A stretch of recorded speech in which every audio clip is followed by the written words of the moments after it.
السلام علیکم ورحمۃ اللہ وبرکاتہ۔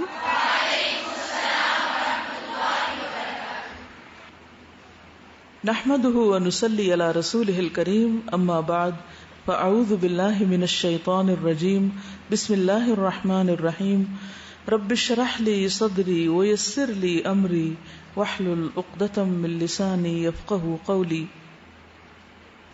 درود شریف پڑھیے۔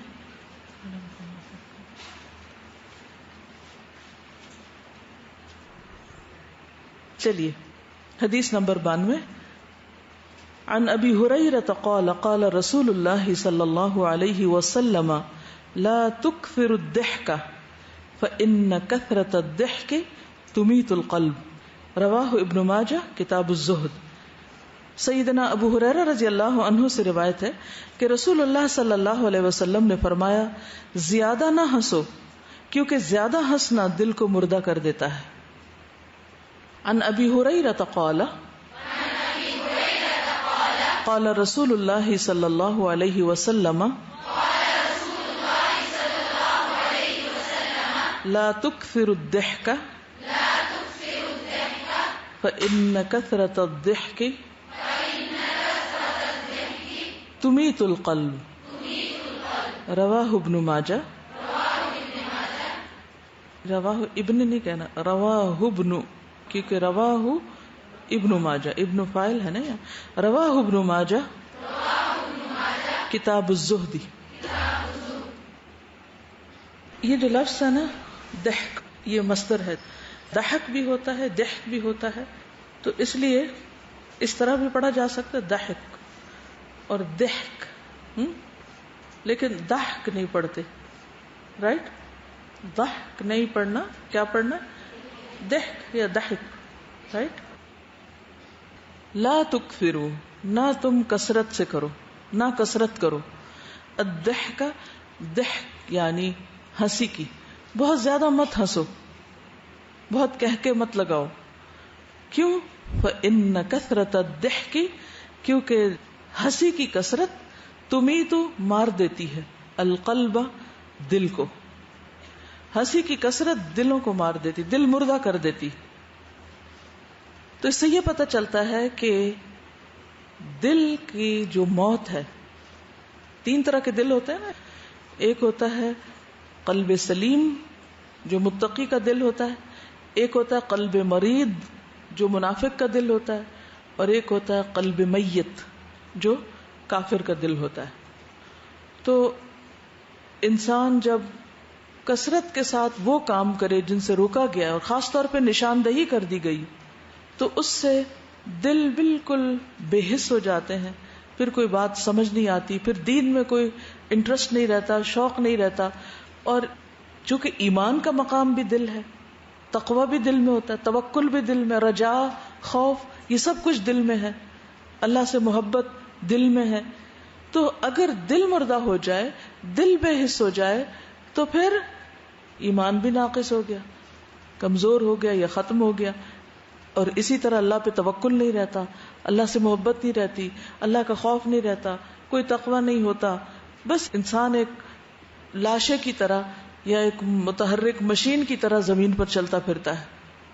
تو اس لیے بہت ضروری ہے کہ ہم اپنے دلوں کو زندہ رکھیں، ہمیں وہ اسباب پتہ ہونے چاہیے کہ جن سے دل مردہ ہوتے ہیں تو ان سے بچیں، اور وہ باتیں، وہ اعمال پتہ ہونے چاہیے کہ جن کو کرنے سے دل زندہ ہوتے ہیں، اور پھر وہ انسان کے ایمان میں اور زیادہ اضافہ ہوتا ہے اس سے، اور انسان کے اندر ایک اور قوت آتی ہے۔ یہ حدیث جو ہے یہ سنن ترمذی میں بھی آئی ہے، تھوڑی سی طوالت کے ساتھ، یعنی زیادہ ہے، لمبی ہے۔ اس حدیث کو پڑھ دیتی ہوں۔ عن ابی ہریرہ قال قال رسول اللہ صلی اللہ علیہ وسلم من یأخذ عنی هؤلاء الکلمات فیعمل بہن او یعلم من یعمل بہن، فقال ابو ہریرہ فقلت انا یا رسول اللہ، فاخذ بیدی فعد خمسا وقال اتق المحارم تکن اعبد الناس وارض بما قسم اللہ لک تکن اغنى الناس واحسن الى جارک تکن مؤمنا واحب للناس ما تحب لنفسک تکن مسلما ولا تکثر الضحک فان کثرة الضحک تمیت القلب، سنن الترمذی۔ ابو ہریرہ رضی اللہ عنہ سے روایت ہے کہ نبی صلی اللہ علیہ وسلم نے فرمایا، کون ہے جو مجھ سے 5 باتیں حاصل کر لے، 5 چیزیں سیکھ لے اور ان پر عمل کرے، یا کم از کم کسی اور کو بتا دے جو ان پر عمل کرے۔ میں نے عرض کیا، یا رسول اللہ صلی اللہ علیہ وسلم، میں کروں گا۔ حضرت ابو ہریرہ نے فوراً آفر کر دیا۔ نبی صلی اللہ علیہ وسلم نے میرا ہاتھ پکڑا اور شمار کرنے لگے، گننے لگے، گن کے 5 چیزیں بتائیں۔ پہلی چیز، حرام کاموں سے بچو، سب سے بڑے عابد بن جاؤ گے، عبادت گزار کہلاؤ گے۔ اللہ کی تقسیم پہ راضی رہو، سب سے بڑے غنی بن جاؤ گے، امیر ہو جاؤ گے۔ یہ دوسری بات تھی۔ تیسری ہے، پڑوسی کے ساتھ حسن سلوک کرو، مومن بن جاؤ گے۔ چوتھی بات، جو اپنے لیے پسند کرتے ہو لوگوں کے لیے بھی وہی پسند کرو، مسلمان بن جاؤ گے۔ اور 5ویں بات، زیادہ نہ ہنسا کرو، کیونکہ زیادہ ہنسنا دل کو مردہ کر دیتا ہے۔ اب آپ دیکھیے کہ اتنے سارے لوگوں میں حضرت ابو ہریرہ نے آگے بڑھ کے اس چیز کو قبول کر لیا۔ آپ کو معلوم ہے نا کہ ابو ہریرہ بہت بعد میں ایمان لائے تھے اور بعد میں آپ کی صحبت میں شامل ہوئے، لیکن ایک مثالی کردار ہے ابو ہریرہ رضی اللہ عنہ کا، کہ دیر سے آنے کے باوجود، دیر سے شروع کرنے کے باوجود وہ اپنے فیلڈ میں سب سے آگے نکل گئے۔ وہ کیا تھا فیلڈ ان کا؟ احادیث کی روایت، نبی صلی اللہ علیہ وسلم کے علم کو آگے لوگوں تک پہنچانا۔ اور اس زمانے میں کوئی پریس نہیں تھا، کوئی کتابیں نہیں تھی، کوئی کاغذ کی فراوانی نہیں تھی، یہ سب کچھ زبانی یاد کیا گیا۔ ذرا سوچئے، ابو ہریرہ نے 5000 کے قریب احادیث روایت کی ہیں، تو وہ کتنی حدیثوں کے حافظ ہوئے؟ پھر ساری حدیثوں کے حافظ تھے، لکھ کے نہیں کیا، زبانی کیا۔ ہم کتنی حدیثوں کے حافظ ہیں؟ سوچئے ذرا۔ اور اگر ہمیں 2 سے 4 کرنی پڑے تو ہم کہتے ہیں کہ ہم پہ بڑا ظلم ہو گیا، یہ کیا بات ہوئی، یہ تو ہمارے کورس کا حصہ نہیں تھا اور ہمیں ایک خواہ مخواہ میں پکڑ لیا گیا کہ یہ بھی یاد کرو، یہ بھی کرو۔ یاد رکھیے، علم کو آگے پہنچانے کے لیے علم کو جاننا، اس کو ضبط کرنا، اور سب سے بہترین جگہ یعنی دل میں اس کو جگہ دینا، اس کی قدر کرنا ہے۔ لیکن اگر کسی کا حافظہ کمزور ہے، یا نہیں کر پاتا، یا نہیں رکھ پاتا، تو ایٹ لیسٹ پھر اسے کم از کم کسی اور طریقے سے اپنے پاس اس کو محفوظ کرے، اس پر عمل کرے، یا پھر اگر کوئی چیز اس سے متعلق نہیں تو بھی اس کو آگے ضرور پہنچا دے، ہو سکتا ہے کوئی اور عمل کر لے۔ بعض اوقات ہم یہ کہتے ہیں ہم کسی کو کیا بتائیں، ہم تو خود ہی عمل نہیں کرتے، یہ سوچ کے علم روک لیتے ہیں۔ اس کو اس مثال سے سمجھیے کہ مثلا میں یہ کہوں کسی اور کو کیا پانی پلاؤں جب میں نے خود ہی نہیں پیا۔ علم کو روک لینا ایسے ہی جیسے پانی کو روک لے انسان، کیا کہہ کے، کیونکہ میں نے خود نہیں پیا تو اس لیے کسی کو کیسے پلا سکتی ہوں، پھر تو بہت پکڑ ہو جائے گی کسی کو بتایا اور خود نہ کیا۔ یہی ڈر ہمیں روک دیتا ہے نا۔ 2-3 وجوہات ہوتی ہیں علم روکنے کی۔ ایک یہ ہے کہ سمجھ ہی نہیں آئی ہوتی پوری طرح، دوسرا یہ کہ یاد ہی نہیں ہوتا، سمجھا ہی نہیں ہوتا، یاد ہی نہیں کیا ہوتا، کانفیڈینس نہیں ہوتا، تو پھر یہ ڈر ہوتا ہے کہ اچھا کسی کو بتایا تو غلط ہو جائے گا تو کیا فائدہ۔ یا پھر وہ بات یاد آتی رہتی کہ جو بے عمل عالم ہوتا ہے اس کا بڑا سخت برا حال ہوگا۔ ٹھیک ہے، وہ ہے اپنی جگہ، لیکن اس حدیث سے کیا پتہ چلتا ہے کہ آگے بھی پہنچاؤ، صرف اس وجہ سے مت روک کے رکھو کہ ابھی میں نے عمل نہیں کیا۔ کیونکہ جب ہم وہ چیز شیئر کرتے ہیں نا، کسی کو دیتے ہیں، کسی کو بتاتے ہیں، تو اس کا فائدہ کیا ہوتا ہے؟ ہماری اپنی یاد دہانی ہو جاتی، ہمیں خود یاد ہوتا ہے، اور پھر شرم بھی آتی ہے کہ کسی کو بتانے جا رہے ہیں، خود نہیں کیا، اور پھر ہم کیا کرتے ہیں کہ اس میں ایفرٹ لگاتے ہیں کہ اچھا اب مجھے کرنا ہے۔ آپ میں سے جو لوگ تھوڑا یا زیادہ دوسروں کو سکھاتے ہوں گے، انہیں اس بات کا اچھی طرح تجربہ ہوگا کہ تیاری کے دوران جو چیزیں سامنے آ رہی ہوتی ہیں اس وقت انسان اپنے آپ کو پرکھتا جاتا ہے۔ مثلا اس میں صدقہ کی حدیث آ گئی، تو آپ کیا چاہیں گے کہ میں کلاس میں جانے سے پہلے کچھ نہ کچھ صدقہ کر لوں تاکہ جب یہ بتاؤں تو اس کا اثر ہو۔ کوئی ذکر آپ کرتے تھے کبھی پھر بھول گئے، یک آپ نے حدیث پڑھی یا کوئی چیز پڑھی اور آپ کو یاد آ گئے، اوہ، آپ دوبارہ سے اس کو شروع کر دیتے ہیں، پھر لکھ لیتے اپنے پاس میں، چھوڑ دیا تو میں اچھا بھلا کرتے تھے۔ آپ نے تہجد شروع کی، پھر کسی وجہ سے بریک آئی اور اس کے بعد دوبارہ آپ شروع ہی نہیں کر پائے۔ آپ کوئی ایسی چیز پڑھتے ہیں یا پڑھاتے ہیں کیونکہ پڑھانا نہ ہو تو خود پڑھنے میں بھی وہ سنجیدگی نہیں آتی. تو وہ پڑھتے پھر آپ کہتے ہیں اچھا ہاں چلو میں ذرا دوبارہ شروع کر لوں. آپ اچھی بھلی قرآن کی تلاوت کر رہے ہوتے ہیں لیکن بیچ میں مثلاً پیریڈز آ گئے اور آپ کا وہ سلسلہ بریک ہوا اور دوبارہ قرآن پکڑنے میں پھر مشکل پیش آ گئی. ہوتا ہے نا ایسے, سفر کی وجہ سے بریک آئی, دوبارہ پھر بھول گئے. لیکن اگر آپ اس سے جڑے رہے تو کیا ہوگا, خود بھی آپ کے اندر عمل آنے لگے گا. تو اس لیے کبھی بھی کسی خیر کو اس لیے نہ روکیں کسی سے, کسی کو کیوں دوں, ابھی تو میں نے خود نہیں کیا. تو آپ کیا کریں, اسی وقت خود کر لیں اور آگے بھی دے دیں. ایک اور چیز یہ کہ علم کے عمل میں ڈھلنے کے لیے ایک وقت درکار ہوتا ہے. انسان ایک دن میں کبھی بھی پورا گرو نہیں کرتا, کبھی پرفیکٹ نہیں ہو سکتا. یہ ساری زندگی کا پروسیس ہے. جیسے کوئی پودا ایک دن میں بڑا نہیں ہوتا, اسی لیے تو ہمیں یہ کہا گیا تھا کہ پنگوڑے سے لے کر قبر تک علم حاصل کرو, لگے رہو. کیونکہ جس طرح روز کھانے کی ضرورت ہوتی ہے نا, ایسے روز سیکھنے کی بھی ہوتی ہے. اور جو سیکھتے جاتے ہیں اس میں سے کچھ حصہ ہمارے جسم کا حصہ بنتا ہے, باقی ویسٹ ہو جاتا ہے. جیسے فوڈ میں بھی کچھ جسم کا حصہ بنتا ہے اور کچھ ویسٹ ہو جاتا ہے. علم میں بھی کچھ ہمارے عمل کا حصہ بن جاتا ہے, کچھ چلا جاتا ہے, ویسٹ ہو جاتا ہے. پھر دوبارہ کیا ہوتا ہے, دوبارہ آپ پڑھتے ہیں, دوبارہ اس میں سے کچھ آپ لے لیتے ہیں, کچھ پھر ویسٹ ہو جاتا ہے, پھر لے لیتے پھر ویسٹ ہو جاتا ہے. کبھی آپ نے یہ کہہ کے کھانا چھوڑا کہ بہت سا تو ویسٹ ہو جاتا ہے, تو کیا فائدہ کھانے کا. کیا جو پانی آپ پیتے وہ سارے کا سارا آپ کے جسم کے اندر ہی رہتا ہے؟ نہیں, مختلف ذرائع سے پانی ختم ہو جاتا ہے. پھر آپ کیا کرتے ہیں, پھر دوبارہ پیتے ہیں.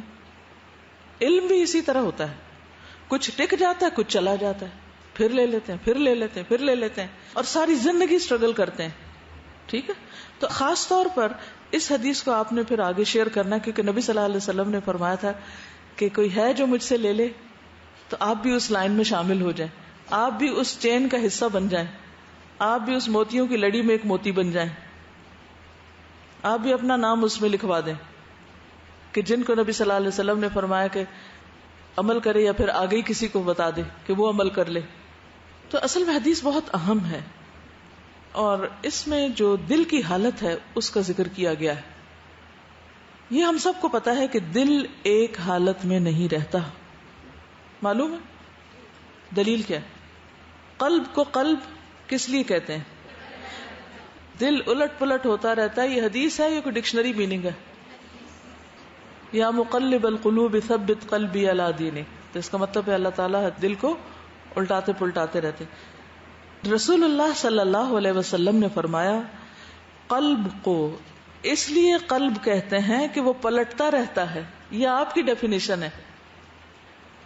اور دل کی مثال تو اس پر کسی ہے جو کسی درخت کے تنے کے ساتھ لٹکا ہوا ہو اور ہوا اسے الٹ پلٹ کرتی رہتی ہو, کبھی سیدھا کبھی الٹا.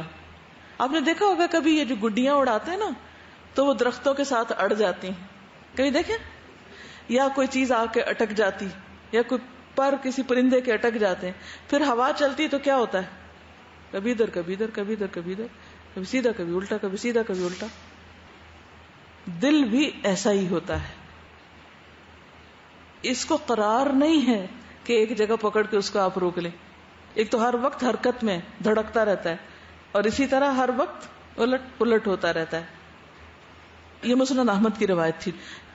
ایک اور حدیث میں آتا ہے, جبیر بن نفیر کہتے ہیں میں حمص میں ابو درداء کے پاس گیا. ابو درداء کون تھے؟ صحابی تھے. وہ اپنی مسجد میں کھڑے نماز پڑھ رہے تھے. ٹھیک ہے, جب وہ تشہد میں بیٹھے اتحیات پڑھنے لگے تو نفاق سے اللہ کی پناہ مانگنے لگے, منافقت سے. جب انہوں نے سلام پھیرا تو میں نے ان سے کہا اے ابو درداء, اللہ آپ کو معاف فرمائے, اللہ آپ پہ رحم کرے, اللہ آپ کو معاف فرمائے. آپ کا نفاق سے کیا تعلق؟ آپ تو صحابی ہیں اور اتنے نیک ہیں, آپ کا کیا تعلق نفاق سے؟ آپ اور نفاق کا کیا جوڑ؟ وہ آپ پہ بلا کیوں آئے گا؟ انہوں نے 3 دفعہ کہا یا اللہ معاف کرنا, یا اللہ معاف کر دینا. یا اللہ تو معاف کر دینا. اور فرمایا اللہ کی قسم ایک آدمی ایک ہی گھڑی میں فتنے میں ڈال دیا جاتا ہے, ایک لمحے میں فتنے میں پڑ جاتا ہے اور وہ اپنے دین سے پھر جاتا ہے. اور آپ نے بھی تجربہ کیا ہوگا کہ راہ چلتے بے وجہ آپ پہ اداسی چھا جاتی ہے, کبھی بے وجہ خوشی آنے لگتی ہے, کبھی بے وجہ آپ کا نماز روزہ پڑھتے پڑھتے ایک دم دل کو پتہ نہیں کیا ہو جاتا ہے, کبھی اتنے اچھے سے دعا مانگتے ہیں اور کبھی دعا مانگنے کو دل نہیں کرتا, کبھی آپ کا خوب دل لگتا ہے اچھے کاموں, کبھی آپ کہتے ہیں اچھا بس اب بہت ہو گئی. کیا یہ کیفیات سب پہ نہیں آتی؟ کم و بیش سب پہ ہی آتی, کسی پہ زیادہ آتی کسی پہ کم آتی. اور فتنے کیا ہیں؟ مثلاً دل کے فتنے کیا ہیں بتائیے مجھے. دل کے فتنے جس کی وجہ سے دل بھٹکنے لگتا ہے, اور کون پیچھے پڑا رہتا ہے اس کے؟ کیا ڈالتا ہے؟ وسوسے. الذی یوسوس فی صدور الناس من الجنۃ والناس. وہ جنوں میں سے بھی ہوتے ہیں اور انسان بھی وسوسے ڈالتے ہیں, انسانوں کی باتیں بھی. اچھا جو وسوسہ ہے نا ہمارے نزدیک یہ ایک بڑی بری بات ہوتی ہے, کیا خیال ہے ایسا ہی ہوتا ہے؟ یہی سمجھتے ہیں نا ہم وسوسے کو, بہت بری بات ہوتی ہے, کوئی ہمیشہ بری نہیں ہوتی. یہ یاد رکھیے, کچھ چیزیں بڑی خوشنما ہوتی ہیں, بڑی خوبصورت ہوتی ہیں, بڑے دھیمے دھیمے ایک دم آپ کے دل کے اندر جا کے جگہ بنا لیتی ہیں اور آپ کا دل پلٹ چکا ہوتا ہے. آپ کا نہ نماز میں دل لگتا ہے, نہ قرآن میں, نہ نیکی کے کاموں میں, نہ قیام میں, نہ تہجد میں, نہ کسی اور چیز میں, اور آپ کو پتہ بھی نہیں ہوتا کہ آپ دین سے کتنے دور ہو چکے ہیں, کتنے بھٹک چکے ہیں.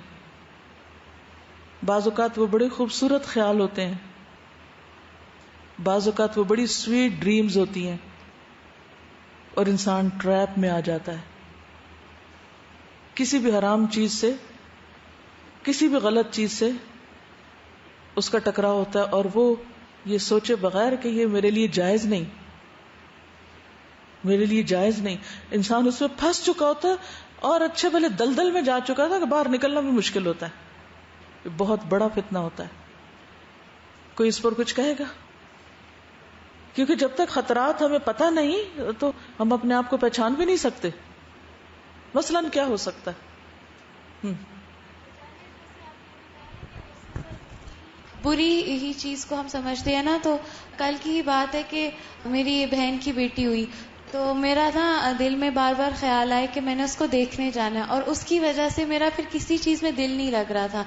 اور اب مجھے سمجھ ہے کہ وہ بار بار میرے دل میں آ رہا تھا کہ میں چلی جاؤں, اور پھر سبق بھی میں دل نہیں لگ رہا تھا. اور اب مجھے پتا چلا کہ وہ وسوسہ ہی تھا, لیکن میں اس کو وہ بس ایک خبر ملی نا آپ کو, اور اس نے آپ کا دل پلٹ کے رکھ دیا, اور پھر مجھے اب بھی آپ کی اور بات ہر چیز سے دل اچاٹ ہو گیا.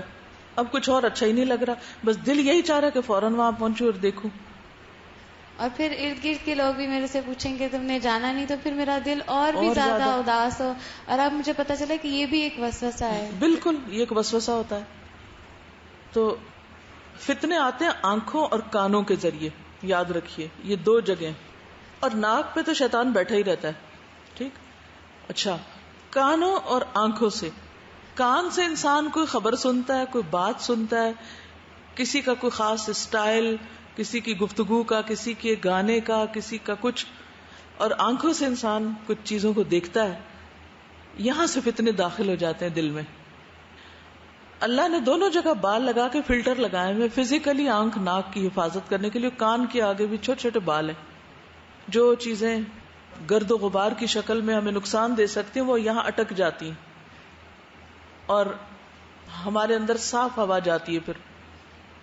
ورنہ اگر یہ سب کچھ اندر جانے لگے اور ساری مٹی پھیپڑوں میں جا کے جم جائے, یا سب کچھ کان کے اندر جا پہنچے, تو کیا حال ہوگا ہمارا. اور اگر آنکھوں کے اوپر یہ حفاظت نہ ہو تو ساری مٹی پڑی رہے آنکھوں میں, ہر وقت ہم آنکھیں ملتے رہیں. تو جب اللہ نے حفاظت کا انتظام کیا ہے تو کچھ تو اس نے خود کر دیا, اور کچھ چیزوں سے, کچھ گرد و غبار سے ہمیں اپنی آنکھوں کو خود بچانا. ورنہ وہ اسی طرح وہ فتنے, وہ چیزیں, آنکھوں کی چبھن, دل کی بے چینی اور کانوں کے لیے مصیبت بن جائیں گے اگر فلٹر نہ کیا ان چیزوں کو. چوائس ہماری ہے, ہم کیا دیکھتے ہیں, کیا سنتے ہیں, کیا پڑھتے ہیں اور کیا سوچتے ہیں.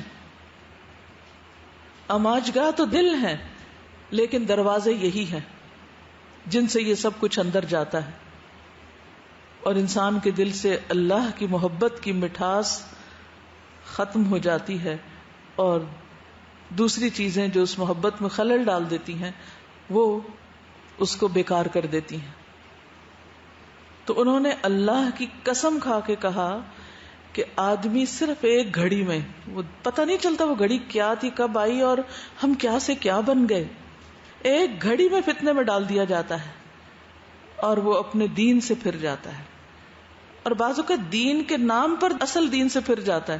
نفاق بھی تو دین ہی کی حالت ہے نا بظاہر، اور انسان ریئلائز ہی نہیں کرتا. نبی صلی اللہ علیہ وسلم نے فرمایا ابن آدم کا دل اس ہنڈیا سے بھی زیادہ تیزی کے ساتھ بدلتا ہے جو خوب کھول رہی ہو. ابلتی ہنڈیا دیکھی کبھی؟ جیسے گوشت ابل رہا ہوتا ہے اور پھر اس کا رنگ چینج ہو جاتا ہے ابلتے ابلتے. اسی طرح دل کی بھی حالت تبدیل ہو جاتی، تیزی کے ساتھ تبدیل ہو جاتی. تو جو چیز اتنی زیادہ ہم پر غالب بھی ہے اور ہمارے سارے اعضاء پھر اسی کے تابع بھی ہو جاتے ہیں، تو اس کی حفاظت کی کتنی ضرورت ہے. اور اس کی حفاظت کے لیے اللہ سبحانہ وتعالی سے دعا مانگنے کی کتنی ضرورت ہے کہ ابو درداء جیسے صحابی بار بار نفاق سے پناہ مانگ رہے ہیں. پھر ایمان والوں میں رہتے ہوئے بھی دل پلٹ سکتا ہے. بعض اوقات ہم یہ کہتے ہیں نا ہماری مجلس بڑی اچھی ہے، ہمارے آس پاس بڑے ایمان والے لوگ ہیں، بڑے نیک لوگ ہیں، تو ہمیں نہیں کچھ ہو سکتا. یہ خیال بھی غلط ہے. انس رضی اللہ عنہ سے مروی ہے نبی صلی اللہ علیہ وسلم بکثرت یہ دعا مانگا کرتے تھے، یا مقلب القلوب ثبت قلبی علی دینک، اے دلوں کے پھیرنے والے میرے دل کو اپنے دین پہ ثابت قدمی عطا فرما. ایک مرتبہ ہم نے عرض کیا یا رسول اللہ صلی اللہ علیہ وسلم، ہم آپ پر اور آپ کی تعلیمات پر ایمان لائے ہیں، کیا آپ کو ہمارے متعلق کسی چیز کا خطرہ ہے؟ آپ نے فرمایا ہاں. صحابہ کہتے ہیں کہ آپ کو ہمارے بارے میں خطرہ ہے؟ ہم تو ایمان لا چکے ہیں. اور وہ آپ کے آس پاس رہتے تھے، ساتھی تھے آپ کے. فرمایا ہاں، کیونکہ دل اللہ عز و جل کی انگلیوں میں سے دو انگلیوں کے درمیان ہے، وہ جیسے چاہتا ہے اسے بدل دیتا ہے. تو پھر سیدھا رکھنے کی دعا بھی اسی سے کرنی چاہیے نا کہ اللہ تو ہمارے دل کو سیدھا رکھنا، وہ نہ پلٹے، وہ نہ الٹے، وہ نہ ٹیڑھا ہو. اور اس کی ضرورت اس لیے کہ اگر دل درست ہو تو سارا جسم درست ہوتا ہے. ورنہ انسان کی زبان، اس کی گفتگو، اس کی سوچیں، اس کے قدم، اس کے ہاتھ، اس کے پورا جسم اس طرح مڑ جاتا ہے. نعمان بن بشیر کہتے ہیں میں نے رسول اللہ صلی اللہ علیہ وسلم کو فرماتے ہوئے سنا، بے شک جسم میں گوشت کا ٹکڑا ہے، جب اس کی اصلاح ہو جاتی ہے تو سارے جسم کی اصلاح ہو جاتی ہے، سارے اعضاء اپنی جگہ پہ آ جاتے ہیں، اور جب وہ خراب ہو جاتا ہے تو تمام جسم خراب ہو جاتا ہے. سنو وہ ٹکڑا دل ہے. خراب ہونے کا مطلب یہ نہیں کہ کوئی ہاتھ پاؤں میں کیڑے پڑ جاتے ہیں، اس کا مطلب یہ ہے کہ ہاتھ پاؤں غلط کام کرنا شروع کر دیتے ہیں. انسان کی توجہات، اس کی کوششیں، اس کی انٹرسٹ، اس کی دلچسپیوں کا رخ مڑ جاتا ہے. مثلاً ایک وقت ہوگا جب آپ کو میوزک اچھا لگتا ہوگا، اور ایک وقت ہے جب آپ کو قرآن میوزک سے کئی ہزاروں گنا زیادہ اچھا لگتا ہے. تو یہ کیسے ہو گیا؟ کیوں کر ہو گیا؟ لیکن اس پر خوش نہ ہو، کسی وقت بھی یہ پلٹا کھا سکتا ہے. تو سب سے زیادہ ہر وقت اپنے دل کو واچ کرنے کی ضرورت ہے کہ وہاں کیا چیز آ گئی ہے، کیا جمع ہوا ہے، سب سے زیادہ کیا چیز ہے وہاں. وہ کون سی خواہش ہے جو ہر وقت دل پہ غالب ہے؟ وہ کون سی بات ہے جو ہر وقت میرے دل میں منڈلاتی رہتی ہے؟ وہ کس کا خیال ہے جو ہر وقت اس میں رہتا ہے؟ اور کیا یہ ورتھ ہے؟ کیا میں اس دل کے ساتھ اللہ کے سامنے حاضر ہوں گی؟ کیونکہ بعض چیزیں ایسی ہوتی ہیں کہ جن کے بارے میں سوچ کر مزہ لینا اور سوچتے چلے جانا وہ بھی درست نہیں ہوتا. تو اس کے لیے پھر اپنے دل کی حالت کے بدلنے کی دعا بھی کرنی چاہیے، اور اس کا علاج بھی کرنا چاہیے، اور اس کے لیے بے چین بھی ہونا چاہیے، اور اس کے لیے توبہ استغفار کرنی چاہیے. تو اب ہمیں دیکھنا یہ چاہیے کہ کن چیزوں سے دل مردہ ہوتا ہے. دل مردہ ہونے کے اسباب، ایک تو ہمیں پتہ چل گیا کثرت سے ہنسنا. اس کے علاوہ ایمان کے بعد کفر. سورۃ المنافقون میں آتا ہے منافقین کے بارے میں، ذالک بانہم آمنوا. منافقین کی یہ حالت اس لیے ہے کہ بے شک وہ ایمان لائے تھے، وہ ایمان والے تھے. ثم کفروا، ایمان لا کے انہوں نے پھر کیا کیا؟ پھر کفر کر لیا، انکار کر دیا. فطبع علی قلوبہم، تو ان کے دلوں پر مہر لگا دی گئی. فہم لا یفقہون، وہ سمجھتے ہی نہیں، اب انہیں نہیں بات سمجھ آتی، اب انہیں دین کی بات سمجھ ہی نہیں آتی، اللہ کی بات دل میں اترتی نہیں. طبع علی قلوبہم فہم لا یفقہون، کچھ نہیں سمجھتے. تو ایمان لا کے کفر کرنا یہ دلوں کے مردہ ہونے کا سبب ہے. سورۃ البقرہ کے شروع میں بھی مثال دی گئی، مثلہم کمثل الذی استوقد نارا. ایمان لائے تھے پہلے، فلما اضاءت ما حولہ ذهب اللہ بنورہم. آس پاس اور بھی لوگ ایمان لے آئے، ماحول اچھا ہو گیا، ان کا نور چلا گیا. وترکہم فی ظلمات، یعنی ضروری نہیں کہ آپ نیک بندوں کے اندر ہو اور آپ کا دل سلامت رہے، وہاں بھی بھٹک سکتے ہیں، کیونکہ ہر ایک کی اپنی چوائس ہوتی ہے. مثلہم کمثل الذی استوقد نارا فلما اضاءت ما حولہ ذهب اللہ بنورہم. اس کے دل کا نور چلا گیا، حالانکہ وہ کس میں رہ رہا ہے؟ نورانی ماحول میں رہ رہا ہے. کس قدر خطرے کی بات ہے. صم بکم عمی فہم لا یرجعون. پھر ایک اور چیز، اللہ سے زیادہ دوسروں کا خوف، یہ بھی دل کو مردہ کرتا ہے، لوگوں کا خوف.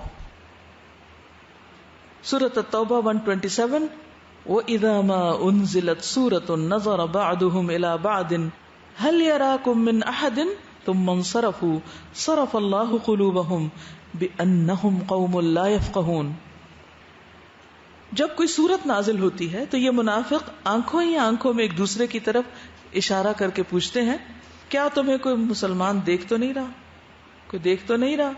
پھر وہاں سے واپس چلے جاتے ہیں، سنا کہ نبی صلی اللہ علیہ وسلم کی مجلسوں میں بیٹھ کے قرآن سنتے ہیں اور پھر اشاروں میں ایک دوسرے سے باتیں کر کے چلے جاتے ہیں. اللہ نے ان کے دلوں کو پھیر دیا ہے، کیونکہ یہ لوگ ہی ایسے ہیں جو کچھ بھی نہیں سمجھتے.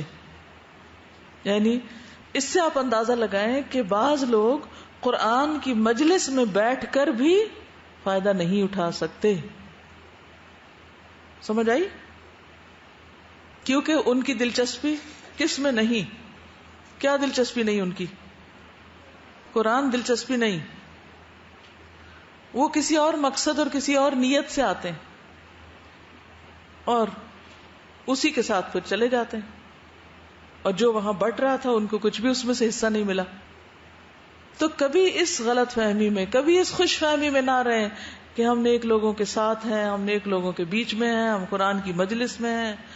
بھلے آپ رسول اللہ صلی اللہ علیہ وسلم کے ساتھ ہوں، اگر نیت درست نہیں، اگر طریقہ درست نہیں، اگر دلچسپی قرآن میں نہیں، کوئی فائدہ نہیں دے سکتا، کچھ بھی فائدہ نہیں ہو سکتا. تو ہم سب کو بھی اپنا اپنا امتحان لینا چاہیے کہ ہماری قرآن سے اور اللہ کی بات سے کتنی محبت ہے. کیونکہ جب وہ دل میں آ جاتی ہے نا تو پھر باقی ماحول وہ کہیں بھی ہو. حضرت آسیہ کے پاس کون سا ماحول تھا؟ وہ جمی نہیں نا ایمان پر. باقی لوگوں کو بھی آپ دیکھ لیں تو اینڈ آف دا ڈے تان کہاں آ کے ٹوٹتی؟ آپ پر ہی. آپ کیا چاہتے ہیں؟ آپ کا دل کیا کہتا ہے؟ آپ کی دلچسپی کیا ہے؟ بعض اوقات ہم خود کو خود بھی دھوکہ دے رہے ہوتے ہیں، نام دین کا لے رہے ہوتے ہیں، لیکن دین سے کوئی خاص دلچسپی نہیں ہوتی. اسی چیز نے تو مسلمانوں کو نقصان دیا ہے. اگر ہم سچے مسلمان ہوتے نا تو ہماری دعائیں بھی سنی جاتی اور ہمارے حالات بھی بدلتے. لیکن اتنے پردے پڑ چکے ہیں کہ بعض اوقات وہ پتہ ہی نہیں چلتا کہ اصل چیز کیا ہے، خالص کیا ہے. جب ہر طرف ملاوٹ عام ہو جائے تو خالص کی تو پہچان ہی نہیں ہوتی پھر کہ اصل کیا ہے اس میں. ایک اور چیز جو دل کو مردہ کرتی ہے وہ ہے اللہ کے ذکر سے روگردانی. قال النبی صلی اللہ علیہ وسلم مثل الذی یذکر ربہ والذی لا یذکر ربہ مثل الحی والمیت. بخاری کی روایت ہے. نبی صلی اللہ علیہ وسلم نے فرمایا اس شخص کی مثال جو اپنے رب کو یاد کرتا ہے اور جو اپنے رب کو یاد نہیں کرتا زندہ اور مردہ جیسی ہے. اب آپ سوچئے نماز میں بھی ہم رب کو کتنا یاد کرتے ہیں, جو تسبیح پڑھتے ہیں اس میں بھی کیا یاد کرتے ہیں, قرآن پڑھتے ہوئے بھی رب کو کتنا یاد کرتے ہیں. ذرا اپنے دلوں کا جائزہ ہم سب کو سوچئے ہم کہاں کھڑے ہیں. ہم پڑھ قرآن رہے ہوتے ہیں, دھیان کہاں ہے. ہم تسبیح پڑھ رہے ہیں, دھیان کدھر ہے. بعض لوگ تو باقاعدہ وہ باتیں کر رہے ہوتے ہیں اور گٹلیاں پھینکے چلے جاتے, معلوم نہیں وہ کون سا ذکر کر رہے ہوتے ہیں. ہماری آنکھیں دیکھتی ہیں نا یہ سارے منظر. خود ہم نماز میں کھڑے ہیں, پتہ نہیں کہاں کہاں کی باتیں سوچ رہے ہیں. بظاہر کیا ہے جی اللہ کی یاد کے لیے نماز قائم ہو رہی ہے, لیکن حالت حقیقت کیا ہے ہماری, کس کو یاد کر رہے ہیں وہاں بھی کھڑے ہو کے, کیا باتیں دل میں گردش کر رہی ہیں, اور کیا ان پہ ملامت بھی ہے خود کو, کیا نکالنے کی کوئی فکر بھی ہے, کیا اسی کے ساتھ مرنا ہے. تو ذکر جو ہے نا وہ یاد کو کہتے ہیں نا, اللہ کی یاد تو صرف زبان سے یاد کرنی ہے. اصل یاد تو وہی ہوتی ہے نا جو دل میں ہوتی, زبان تو اس کا اظہار کرتی. پھر مشکلات میں اللہ کی طرف رجوع نہ کرنا, یہ بھی دلوں کو مردہ کرنے کا سبب بنتا ہے. اللہ تعالیٰ امتحان کیوں لیتے ہیں؟ اس لیے کہ لوگ کیا کریں, اللہ کی طرف پلٹیں. لیکن جب اللہ کی طرف کوئی پلٹتا نہیں تو پھر اور دور ہو جاتے ہیں. فلولا اذ جاءهم بأسنا تضرعوا ولكن قست قلوبهم وزين لهم الشيطان ما كانوا يعملون. پھر جب ان پر ہمارا عذاب آیا تو وہ کیوں نہ گڑ گڑائے. جب عذاب آیا تو کیوں نہ گڑ گڑائے, کیوں نہ روئے اللہ کے آگے, مگر ان کے دل سخت ہو گئے, اور جو کام وہ کر رہے تھے شیطان نے انہیں وہی کام خوبصورت بنا کے دکھا دیے. بعض اوقات شیطان کیا کرتا ہے, ہمارے غلط کاموں کو خوبصورت بنا دیتا ہے, اچھا بنا دیتا ہے. پھر اسی طرح جمعہ کی نماز چھوڑ دینا, فرائض سے پیچھے رہنا, یہ بھی دلوں کی سختی کا باعث بنتا ہے. حدیث میں آتا ہے, ابن عمر اور ابو ہریرہ بیان کرتے ہیں, انہوں نے رسول اللہ صلی اللہ علیہ وسلم کو ممبر کی سیڑھیوں پر فرماتے ہوئے سنا, لوگ جمعہ کی نماز چھوڑنے سے باز آ جائیں ورنہ اللہ تعالیٰ ان کے دلوں پر مہر لگا دے گا, پھر وہ غافلوں میں سے ہو جائیں گے. پھر بلا وجہ نماز چھوڑ دینا. رسول اللہ صلی اللہ علیہ وسلم نے فرمایا, جو شخص سستی کی وجہ سے بلا عذر 3 جمعے چھوڑ دے اللہ اس کے دل پہ مہر لگا دیتا ہے. بلا عذر نماز جمعہ چھوڑنا, اس سے دل پہ مہر لگ جاتی. پھر سستی, غفلت, اعراض. سورۃ التوبہ میں آتا ہے, وَإِذَا أُنزِلَتْ سُورَةٌ أَنْ آمِنُوا بِاللَّهِ وَجَاهِدُوا مَعَ رَسُولِهِ اسْتَأْذَنَكَ أُولُو الطَّوْلِ مِنْهُمْ وَقَالُوا ذَرْنَا نَكُن مَعَ الْقَاعِدِينَ رَضُوا بِأَن يَكُونُوا مَعَ الْخَوَالِفِ وَطُبِعَ عَلَى قُلُوبِهِمْ فَهُمْ لَا يَفْقَهُونَ. سورۃ التوبہ. اور جب کوئی صورت نازل ہوتی ہے کہ اللہ پر ایمان لاؤ اور اس کے رسول کے ہمراہ جہاد کرو, تو ان منافقوں میں سے کھاتے پیتے لوگ آپ سے اجازت طلب کرنے لگتے ہیں کہ ہمیں ذرا ایکسکیوز کر دیجئے, اور کہتے ہیں ہمیں رہنے دیجئے, ہم پیچھے بیٹھ رہنے والوں کے ساتھ بیٹھ رہے ہیں. کچھ اور لوگ بھی تو ابھی نہیں یہ کر رہے, ہم بھی ان کے ساتھ ہیں. ان لوگوں نے پیچھے رہنے والوں میں شامل ہونا پسند کیا تو ان کے دلوں پر مہر لگا دی گئی, وَطُبِعَ عَلَى قُلُوبِهِمْ, لہٰذا وہ کچھ نہیں سمجھتے. جو دل مردہ ہو تو پھر کوئی بات سمجھ نہیں آتی انسان کو, وہ چیز اندر آتی ہی نہیں. کوشش کے باوجود مثلا نماز میں آپ اپنے آپ کو پکڑ پکڑ کے اس میں سیدھا کرتے ہیں, پھر تھوڑی دیر پھر پھسل جاتے, پھر پکڑ پکڑ کے سیدھا کرتے ہیں. کتنی اسٹرگل رہتی ہے اس میں. یعنی خود اپنے ساتھ ہی ایک جنگ کرنا ایک مشکل کام ہو جاتا ہے. اپنے آپ کو اس چیز پر لانا, اس پہ ٹکانا, اس پہ جمانا. پھر قرآن میں تدبر نہ کرنا, غور و فکر نہ کرنا. افلا یتدبرون القرآن ام علی قلوب اقفالها, یہ بھی دلوں کو بند کر دیتا ہے. پھر علم سے دوری اور سیکھا ہوا علم بھلا دینا. الم یأن للذین آمنوا ان تخشع قلوبهم لذکر اللہ وما نزل من الحق ولا يكونوا كالذین اوتوا الكتاب من قبل فطال علیہم الامد فقست قلوبهم وکثیر منهم فاسقون. جو لوگ ایمان لائے ہیں کیا ان کے لیے ایسا وقت نہیں آیا کہ اللہ کے ذکر سے اور جو حق نازل ہوا ہے اس سے ان کے دل پگھل جائیں اور ان لوگوں کی طرح نہ ہو جائیں جنہیں اس سے پہلے کتاب دی گئی، پھر ایک طویل مدت گزر گئی تو ان کے دل سخت ہو گئے اور ان میں سے اکثر فاسق بنے ہوئے ہیں۔ تو بعض اوقات علم آنے کے بعد بھی انسان فسق میں چلا جاتا ہے، اور یہ کب ہوتا ہے کہ جب اللہ کی آیات کے ساتھ نصیحت کی جائے اور انسان اس کی طرف توجہ ہی نہ دے، منہ پھیر لے، دلچسپی نہ لے، اور اپنے اعمال سے بے خبر ہو جائے کہ وہ آگے کیا بھیج رہا ہے۔ پھر اسی طرح کجروی اختیار کرنا، قرآن مجید میں تو فَلَمَّا زَاغُوا أَزَاغَ اللَّهُ قُلُوبَهُمْ، جب وہ ٹیڑھے ہوئے تو اللہ نے ان کے دل ٹیڑھے کر دیے، وَاللَّهُ لَا يَهْدِي الْقَوْمَ الْفَاسِقِينَ۔ پھر اسی طرح گناہ کرنا، نبی صلی اللہ علیہ وسلم نے فرمایا گناہ دلوں پہ غلبہ پانے والا ہے۔ علی بن ابی طالب سے روایت ہے رسول اللہ صلی اللہ علیہ وسلم نے فرمایا چاند کے سامنے آ کر چاند کی روشنی کو ختم یا مدھم کر دینے والی بدلی کی طرح، بادل کی طرح ہر دل پر گناہوں کی بدلی چھاتی ہے، ہر دل پر گناہوں کی بدلی چھا جاتی ہے۔ چاند چمک رہا ہوتا ہے، اس کے سامنے بدلی آ جاتی اور وہ تاریک ہو جاتا ہے، جب بدلی سامنے سے ہٹ جاتی ہے تو وہ روشن ہو جاتا ہے۔ یہی حال گناہوں کا ہے کہ جب گناہ کرتا ہے انسان تو دل کے آگے کیا آ جاتا ہے؟ ایک میل سی آ جاتی ہے، اندھیرا سا آ جاتا ہے۔ جب انسان اس کو چھوڑتا ہے، اس گناہ کو توبہ کرتا ہے تو وہ بدلی ہٹ جاتی ہے، پھر دل روشن ہو جاتا ہے۔ لیکن اگر انسان مسلسل گناہ ہی کرتا چلا جائے اور توبہ نہ کرے، اصلاح نہ کرے تو دل زنگ آلود ہو جاتا ہے، پھر اس سے کچھ بھی نہیں نکلتا، کوئی روشنی نہیں پھوٹتی۔ ابو ہریرہ کہتے ہیں رسول اللہ صلی اللہ علیہ وسلم نے فرمایا جب کسی مسلمان سے کوئی گناہ سرزد ہوتا ہے تو اس کے دل پر ایک سیاہ دھبا پڑ جاتا ہے، اگر وہ توبہ استغفار کر لے تو اس کا دل پھر سے صاف اور روشن ہو جاتا ہے، ورنہ جتنے گناہ بڑھتے جاتے ہیں اتنے ہی سیاہ دھبے بڑھتے جاتے ہیں، حتیٰ کہ اس کے دل پہ زنگ چھا جاتا ہے، جس کا ذکر اللہ نے قرآن میں کیا ہے کلا بل ران علی قلوبہم ما کانوا یکسبون، کہ ان کے دل پہ ان کے اپنے کمائی کی وجہ سے زنگ چڑھا ہے، تو چمک ختم ہو گئی اس کی۔